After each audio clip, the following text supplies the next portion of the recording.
Bismillahirrahmanirrahim. Assalamualaikum warahmatullahi wabarakatuh.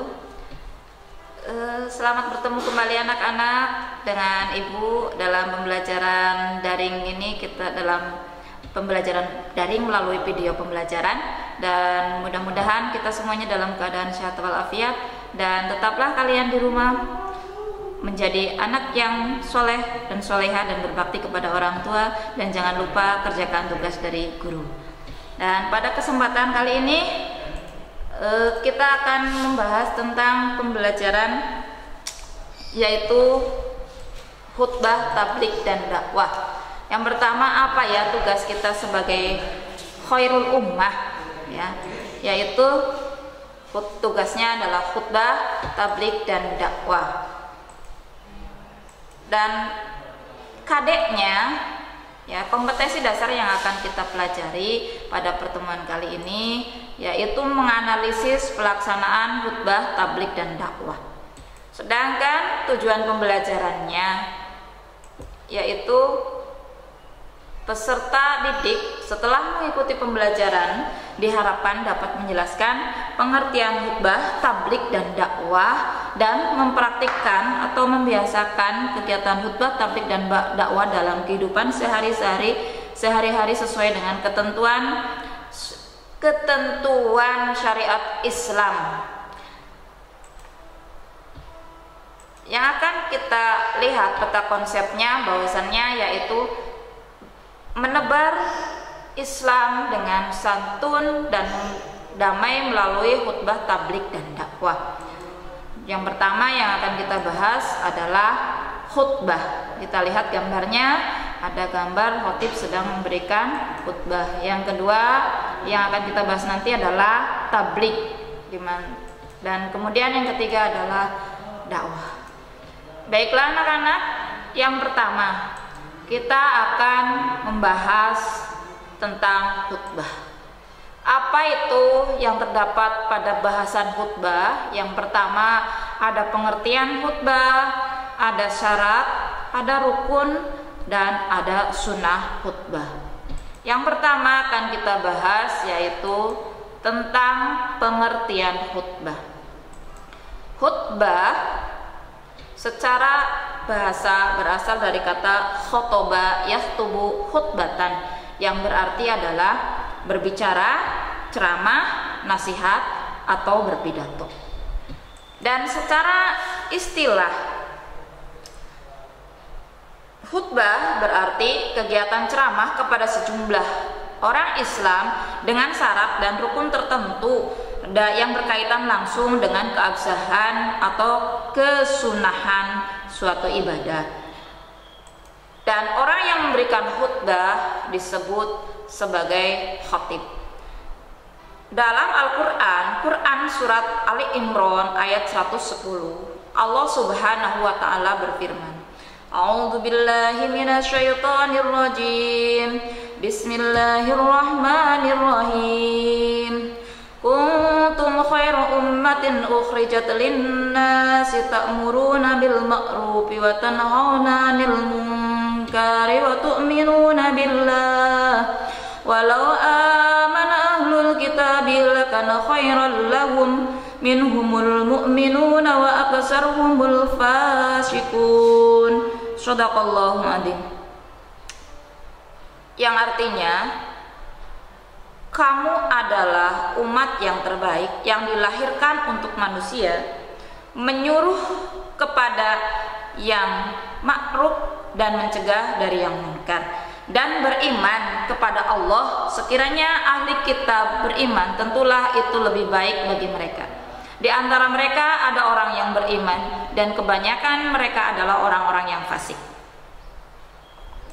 Setelah dalil nakli tadi dalam Quran surat Ali Imran,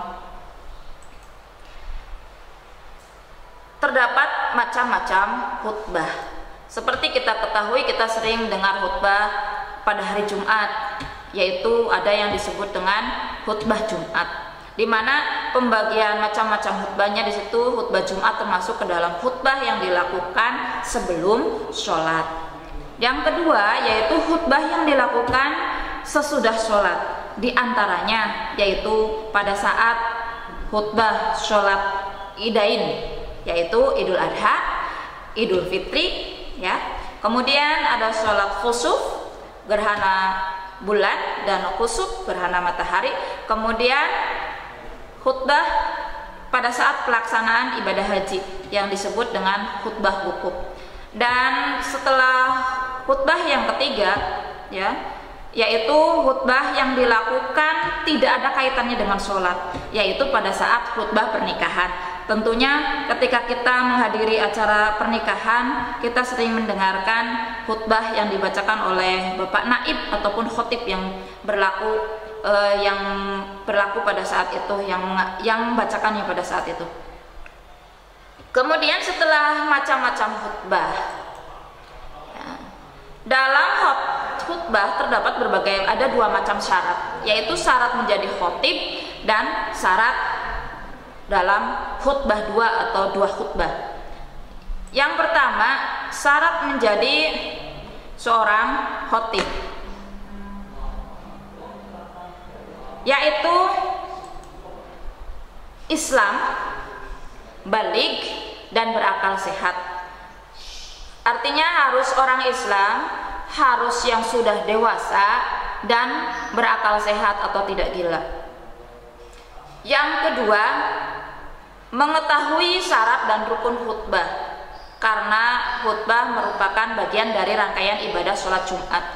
Dan yang ketiga, seorang khotib itu harus suci dari hadas, baik hadas besar ataupun hadas kecil, ya, baik badannya, pakaiannya, ataupun tertutup auratnya dan tertutup auratnya. Dan yang keempat, seorang khotib itu harus tartil dan fasih saat membaca ayat suci Al-Quran, atau dalam arti lain seorang khotib harus bisa berbahasa Arab. Kemudian yang kelima, seorang khotib harus memiliki akhlak yang baik dan tidak tercela di masyarakat, karena untuk memberikan contoh terhadap masyarakat. Dan yang keenam, khotib suaranya harus jelas dan bahasanya harus dapat dipahami oleh ahli Jumu'ah, atau jamaah ahli Jumat. Yang selanjutnya, yang ketujuh, seorang khotib harus berpenampilan rapi dan sopan. Itulah 7 syarat-syarat menjadi seorang khotib. Kemudian yang syarat yang selanjutnya, yang kedua, yaitu syarat 2 khutbah. Kapan dua khutbah itu dilaksanakan? Yaitu pada saat yang pertama, pada saat waktu sudah memasuki waktu duhur di hari Jumat. Yang kedua, khutbah dilakukan dengan berdiri. Yang ketiga, syarat khutbah yang ketiga adalah duduk sebentar di antara 2 khutbah.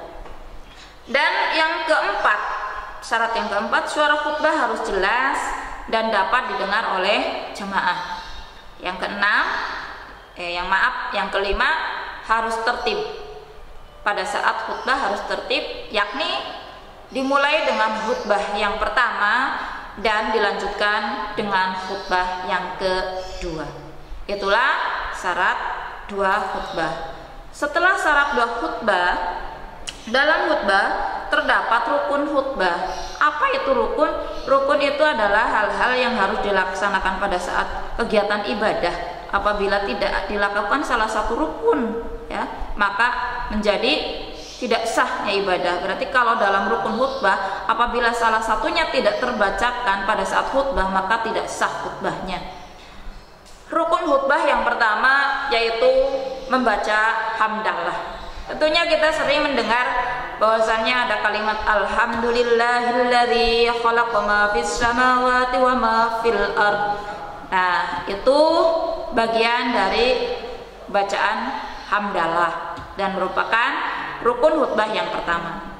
Rukun khutbah yang kedua yaitu membaca syahadatain atau syahadat 2, yaitu syahadat kepada Allah dan syahadat kepada Rasulullah. Kita sering mendengarnya asyhadu an la ilaha illallah wahdahu la syarikalah, lahul mulku wa lahul hamdu yuhyi wa yumitu wa asyhadu anna Muhammadan abduhu wa rasuluh.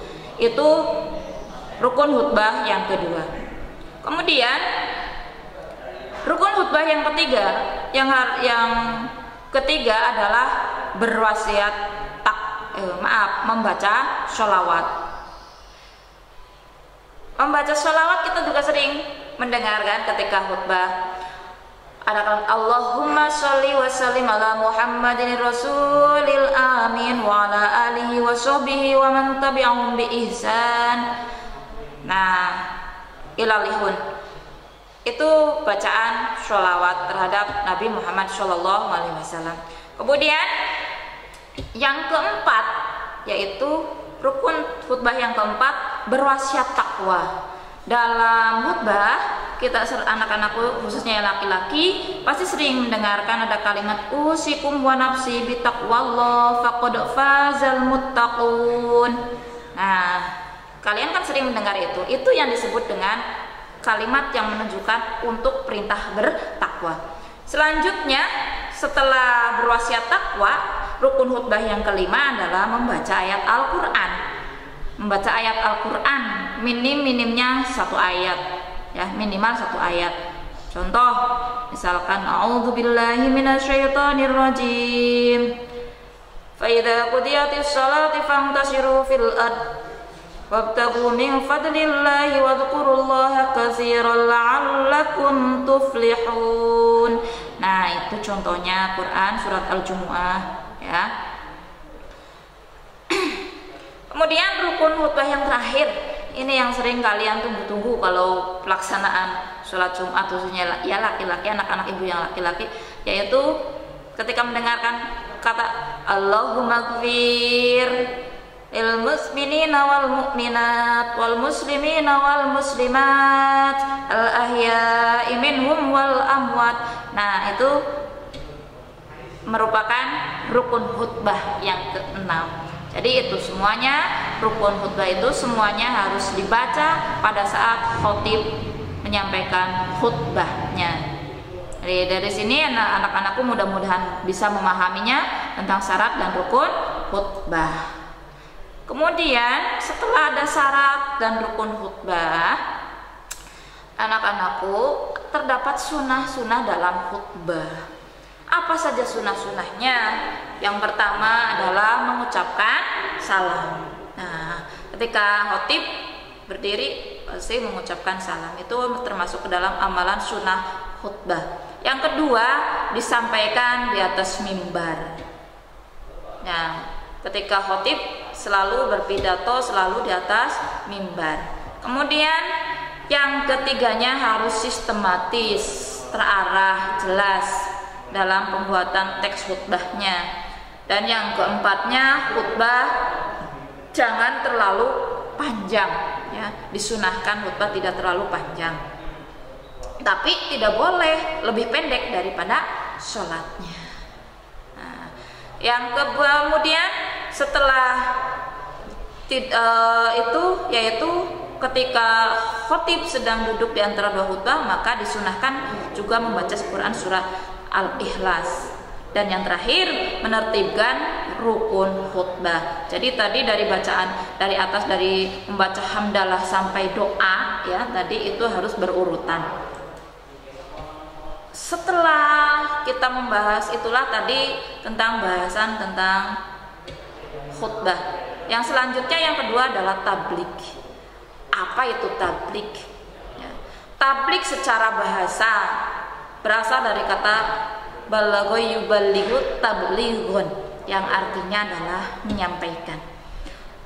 Sedangkan secara istilah, tablik adalah kegiatan menyampaikan pesan agama Islam melalui momen-momen tertentu dengan tujuan agar umat Islam mengikuti perintah Allah Subhanahu wa taala. Dan orang yang menyampaikan tablik atau orang yang menyampaikan itu, jika laki-laki disebutnya mubalik dan jika perempuan disebutnya mubalighah. Dan dalam tablik kita sering nanya apa dasar hukumnya. Dasar hukumnya yang pertama yaitu Quran surat Al-Ahzab ayat 39 yang berbunyi A'udzubillahi minasyaitonirrajim. Bismillahirrahmanirrahim. Alladzina yuballighuna risalatillahi wa yakhshawnahu wa la yakhshawna ahadan illallah wa kafa billahi hasiba. Shadaqallahul azim. Yang artinya anak-anakku bahwasannya yaitu orang-orang yang menyampaikan risalah-risalah Allah, mereka takut kepadanya dan mereka tiada merasa takut kepada seorang pun selain kepada Allah, dan cukuplah Allah sebagai pembuat perhitungan. Quran surat Al-Ahzab ayat 39. Lalu anak-anakku, apa ketentuan dalam tabligh itu ada? Tentu ada ketentuan dalam tabligh. Ketika seseorang menyampaikan tablighnya, menyampaikan ajaran Islam, maka ada hal-hal yang harus diperhatikan. Yang pertama, tabligh harus dilakukan dengan cara yang sopan, lemah lembut, tidak kasar, dan juga tidak merusak. Kemudian bahasanya yang kedua, harus mudah dimengerti oleh jamaah. Jadi dalam tabligh bisa menggunakan bahasa yang sesuai dengan masyarakat yang ada di sana. Kemudian yang ketiga, materi harus mempunyai rujukan dan sumber yang kuat dan jelas, yaitu berdasarkan Al-Quran dan hadis. Kemudian yang keempat, mengutamakan musyawarah atau berdiskusi. Dan yang kelima, dilakukan dengan keikhlasan dan kesabaran serta sejalan dengan situasi dan kondisi. Dan yang terakhir, bahwasanya dalam tabligh khususnya tidak boleh bersifat menghasut kepada orang lain. Dan kemudian adapun tata cara tabligh, yang pertama bisa dengan cara mengajak dari keluarga terdekat. Yang kedua, dengan menggunakan strategi atau pendekatan yang beraneka ragam, ya. Yang ketiga, yaitu bisa juga dengan strategi bekerja sama dengan orang lain. Adapun syarat sebagai mubaligh atau mubalighah, yang pertama adalah Islam dan berakal sehat. Di sini tidak disebutkan laki-laki yang harus baligh, ya. Karena untuk tabligh berbeda dengan khutbah. Kalau tabligh boleh disampaikan oleh laki-laki ataupun perempuan, bahkan anak-anak pun boleh menjadi mubaligh cilik, ya. Mubaligh atau mubalighah cilik. Selanjutnya, seorang mubaligh harus mendalami ilmu agama, karena sangat penting pada saat menyampaikan kepada masyarakat tentang yaitu materi dan rujukannya yang harus jelas seperti dalam ketentuan yang tadi telah Ibu paparkan. Kemudian yang ketiga, seorang mubaligh atau mubalighah itu harus berakhlakul karimah. Itu sangat penting. Kenapa berakhlakul karimah? Supaya mampu menjadi contoh bagi masyarakat, bagi orang lain. Dan kemudian bahasan yang ketiga setelah khutbah tabligh, yang ketiga adalah dakwah. Apa itu dakwah? Ya, dakwah secara bahasa berasal dari kata da'a, yad'u dakwatan, yang artinya adalah memanggil, menyeru, dan mengajak. Secara istilah, dakwah adalah kegiatan mengajak orang lain atau seseorang atau lebih, ya, ke jalan Allah Subhanahu wa taala, baik secara lisan ataupun perbuatan. Orang yang menyampaikan dakwah disebut dai bagi laki-laki dan daiyah bagi perempuan. Kemudian dalam dakwah, dalil naklinya berdasarkan mana? Kita seringlah menemukan Quran surat An-Nahl ayat 125, ya, yang berbunyi A'udzubillahi minasyaitonirrajim. Bismillahirrahmanirrahim. Ud'u ila sabili rabbika bil hikmati wal mau'izatil hasanah wajadilhum billati hiya ahsan. Inna rabbaka huwa a'lamu biman dhalla an sabilihi wa huwa a'lamu bil muhtadin. Shadaqallahul azim. Yang artinya anak-anak, serulah manusia kepada jalan Tuhanmu dengan hikmah dan pelajaran yang baik, dan bantahlah mereka dengan cara yang baik. Sesungguhnya Tuhanmu dialah yang lebih mengetahui tentang siapa yang tersesat dari jalannya, dan dialah yang lebih mengetahui orang-orang yang mendapat petunjuk. Quran Surat An-Nahl ayat 125. Nah, jadi jelas di situ. Karena itu dalam dakwah juga ada beberapa macam ketentuannya. Yang pertama, syarat menjadi seorang dai dan daiyah. Yang pertama hampir sama dengan tadi, dengan tabligh Islam dan berakal sehat. Jadi dalam tabligh itu boleh dalam dakwah itu sama seperti tabligh tadi, boleh mau yang menyampaikannya sudah tua ataupun masih muda, bahkan anak-anak. Karena ada dai cilik juga, sama seperti tadi ada mubalik cilik. Dan selanjutnya yang kedua itu berakhlakul karimah dalam kehidupan sehari-hari. Karena seorang dai dan daiyah pastinya diharapkan contoh dan perilakunya yang terpuji dalam kehidupan bermasyarakat. Kemudian memiliki ilmu agama yang luas, yang tepat dan benar, terutama dalam bidang syariat atau hukum Islam, ketentuan hukum Islam. Yang keempat, mengetahui perkembangan ilmu pengetahuan yang relatif luas. Kalau bahasa kalian itu tidak kudet, tidak ketinggalan informasi. Jadi harus selalu update tentang ilmu pengetahuan. Dan yang kelima, memahami hakikat dakwah. Jadi hakikatnya dakwah itu seperti apa. Dan yang keenam juga tidak jauh penting, yaitu mencintai objek dakwah. Jadi harus mencintai pendengarnya atau mustamiknya atau jamaahnya sama. Dan yang ketujuh, memiliki kejujuran dan rasa ikhlas. Karena dakwah dasarnya adalah harus jujur dan ikhlas, harus karena Allah tanpa ada pamrih apapun. Kemudian syarat dakwah, syarat dakwahnya yang pertama adalah ikhlas lillahi ta'ala, dan yang kedua tadi harus memiliki ilmu. Ikhlas lillahi ta'ala, ajaran yang diajarkannya yang pertama adalah dengan mendahulukan tauhid, mengesahkan Allah, kembali mengajak untuk menyembah Allah. Dan yang kedua, dalam syarat dakwah itu harus memperhatikan waktu dan keadaannya, dan harus mengetahui urutan atau sistematis dakwahnya juga.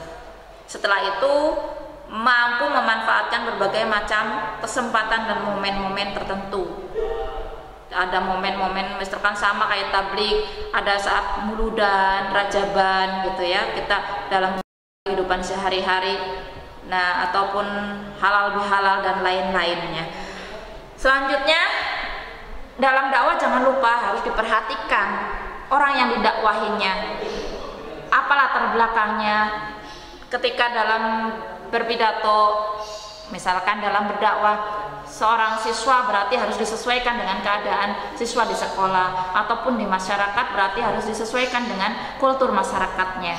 Selanjutnya, setelah syarat dakwah, dalam dakwah tadi sesuai dengan Quran Surat An-Nahl ayat 125, ada sedikitnya 4 macam metode dakwah. Yaitu yang pertama adalah dengan hikmah, bil hikmah, yaitu dengan ucapan yang jelas, tegas, dan sikap yang bijaksana. Yang kedua yaitu dengan mau'izatil hasanah, yaitu dengan nasihat yang baik tanpa kekerasan dan dengan memberikan pembelajaran atau pengajaran, memberikan pengajaran. Yang ketiganya dengan uswatun hasanah, karena tadi syaratnya seorang dai atau daiyah itu harus berakhlakul karimah. Nah, di sini harus menjadi uswatun hasanah, yaitu dengan memberi contoh yang baik, memberikan teladan.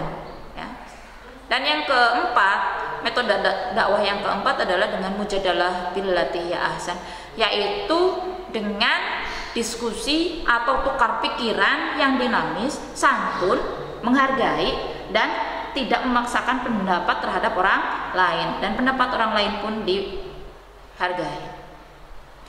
Nah, mungkin itu tentang ketentuan dalam dakwah. Selanjutnya, di antara khutbah, tabligh, dan dakwah itu memiliki perbedaan yang ada, walaupun serupa tapi tak sama. Ya, apa perbedaannya di antara khutbah, tabligh, dan dakwah? Sedikitnya ada 4 perbedaan yang jelas kita bisa pahami atau bisa kita lihat. Yang pertama, dalam khutbah, tabligh, dan dakwah itu subjek atau pelakunya ya. Ketika khutbah, orang yang memberikan khutbah disebutnya khatib, dan jelas harus laki-laki dan harus laki-laki. Tetapi ketika tabligh dan dakwah itu pelakunya boleh laki-laki, juga boleh perempuan, boleh lagi anak-anak. Nah, itu perbedaan yang pertama. Yang kedua, bahwasannya objeknya, pendengarnya berbeda. Ya, kalau khutbah pendengarnya khusus untuk laki-laki yang balik dan berakal sehat, sama seperti khotibnya tadi harus laki-laki. Dan kalaupun dalam tabligh dan dakwah pendengarnya, objeknya itu laki-laki dan perempuan dari usia muda sampai usia tua, bahkan ada anak-anak. Kemudian yang ketiga, dalam perbedaan khutbah, tabligh, dan dakwah itu ada ketentuan syaratnya. Tadi jelas dalam khutbah ada syarat dan rukunnya. Ya, walaupun dalam tabligh dan dakwah ya ada syaratnya, tetapi berbeda.